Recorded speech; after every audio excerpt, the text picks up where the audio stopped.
Halo teman-teman, berjumpa kembali dengan saya Dani di Dan Cineview.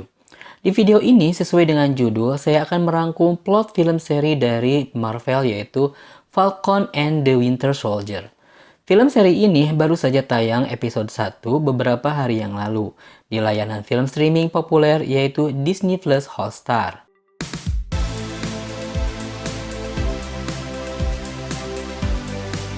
Film Falcon and the Winter Soldier ini adalah kelanjutan dari film sebelumnya, yaitu Avenger Infinity War dan Avenger Endgame. Yakni ketika Sam dan Bucky berjuang melawan pasukan Thanos yang akhirnya harus mengakui keunggulan Thanos yang menguasai 6 batu Infinity dan berhasil menjentikan jarinya sehingga separuh dari populasi bumi harus musnah termasuk Falcon dan Winter Soldier. Sedangkan di film Avenger Endgame, Captain America dan reng-rengannya berhasil mengumpulkan kembali ke-6 batu Infinity dan sukses mengembalikan orang-orang yang sudah hilang selama 5 tahun itu kembali hidup. Falcon dan The Winter Soldier juga langsung terjun membantu Tony Stark dan kawan-kawan yang tengah kewalahan menghadapi musuh besar yakni Thanos dan berhasil menyingkirkan semua pasukan musuh walaupun Tony harus mengorbankan diri. Kita tidak hanya kehilangan Tony dan Natasha, tetapi di film Avenger Endgame itu harus pula kehilangan sang kapten yang harus mengembalikan ke-6 batu Infinity ke tempat semula, namun kembali dengan keadaan tua dan mewariskan perisainya kepada Sam Falcon untuk melanjutkan perjuangan. Di sini jelas tim Avengers sudah bubar sehingga anggota yang tersisa hidup berpencar seperti Scarlet Witch di film serial sebelumnya yang hidup penuh luka dan halusinasi. Sam yang kini sudah bersolok karir terlihat menatap perisai milik Captain Rogers. Terlihat dia merasa tidak layak menerima beban berat itu, sehingga dia hanya menatap dan memasukkan perisai itu ke dalam sebuah tas dan bermaksud membawanya ke suatu tempat yang nanti kita akan mengetahuinya. Seperti ciri khas film-film Marvel, di menit-menit awal kita sudah disuguhi dengan aksi yang memukau dari sang superhero Falcon ini. Dia sedang membantu aparat militer Amerika untuk membebaskan tawanan yang bernama Kapten Fazan yang disandera oleh organisasi kriminal dengan nama LAF atau LAF. Pesawat yang ditumpangi oleh Kapten Fazan telah dibajak oleh kawanan teroris tersebut sehingga pesawat mereka telah kehilangan kontak. Sehingga Falcon diminta untuk membantu menyelamatkan tawanan penting itu dalam pesawat yang sekarang menuju ke perbatasan Tunisia, yang mana tentara militer Amerika tidak diperbolehkan untuk masuk wilayah itu. Di scene ini terjadi aksi heroik dari Falcon yang dibantu oleh seorang tentara yang bernama Joaquin Torres. Mereka mati-matian berusaha menggagalkan rencana jahat organisasi kriminal tersebut. Kamu bisa saksikan sendiri kepiawaian Falcon menghajar para penjahat laknat itu yang pada akhirnya Falcon berhasil menyelamatkan tawanan dan memusnahkan musuh. Setelah misi berhasil, Sam lantas pergi ke Washington dengan maksud menyerahkan perisai Kapten Amerika kepada pemerintah untuk dimuseumkan. Inilah jawaban dari tatapan Sam di awal film ini. Dia berpikir perisai itu hanyalah milik sang kapten seorang, yaitu Steve Rogers. Dia tidak merasa pantas mewarisi perisai itu. Scene berpindah ke sebuah adegan mimpi dari James Bucky Barnes yang masih sebagai Winter Soldier yang bekerja untuk organisasi Hydra. Bucky masih dalam pengaruh program Hydra yang sangat brutal dalam membantai target misinya, termasuk seorang pria tak berdosa yang berdarah Jepang itu.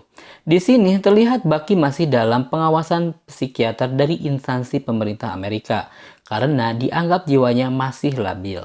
Bucky diberondong beberapa pertanyaan dari psikiater mengenai apakah dia masih suka mimpi buruk, apakah masih emosi meledak-ledak, karena pemerintah perlu kepastian apakah sang mantan pembunuh ini sudah bisa dibebaskan sebagai rakyat sipil dan tidak melakukan pembunuhan lagi. Dan terlihat jelas Bucky sekarang lebih tenang dan dengan beberapa syarat akhirnya Bucky dibebaskan. Di Brooklyn, Bucky tengah menjalani kehidupan normal, layaknya manusia normal lainnya.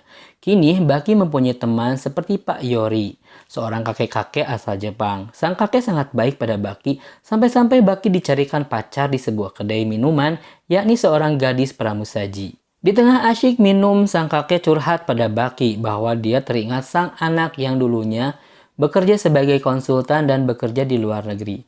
Namun, nasib naas, anaknya terbunuh oleh seorang penjahat. Kita belum tahu siapa sih penjahat itu. Namun, Bucky terlihat kepikiran mendengar cerita Yori itu. Di lokasi lain, Sam tengah dalam perjalanan pulang alias mudik. Keluarga Sam ternyata seorang nelayan. Dia sekarang hanya memiliki seorang kakak yang bernama Didi, yang sudah punya 2 anak. Sedangkan orang tua Sam sudah pada meninggal dan mewarisi sebuah kapal nelayan tua untuk mencari penghidupan. Kakaknya Sam ini tengah mengalami kesulitan ekonomi setelah terjadinya blip, sehingga kakaknya berencana untuk segera menjual kapal itu. Namun Sam tidak setuju.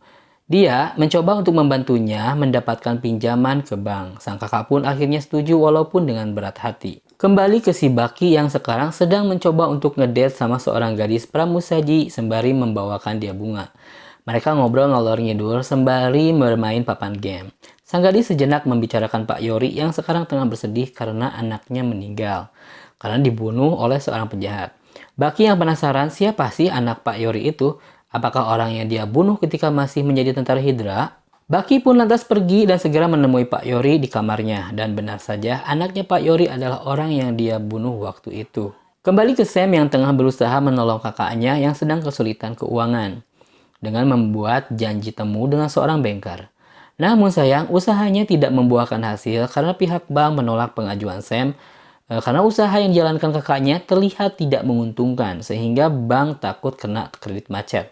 Mereka pun tampak kecewa apalagi kakaknya yang sudah ngotot dari awal untuk menjual kapal warisan. Di tempat lain di kota Swiss terjadi sebuah perampokan di mana Torres sedang mengintai seorang penjahat.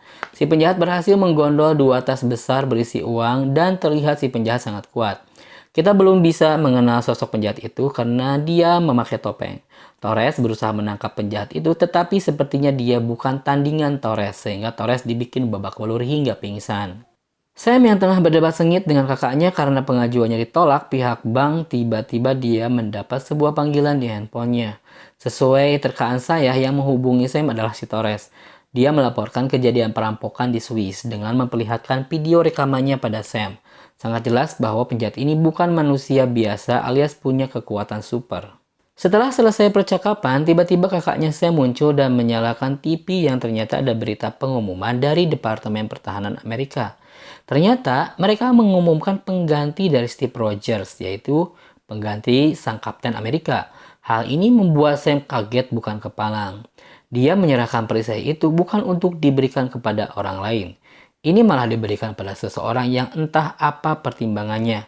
Namun sepertinya lebih ke pertimbangan politis. Demikian film Falcon and the Winter Soldier episode pertama ini.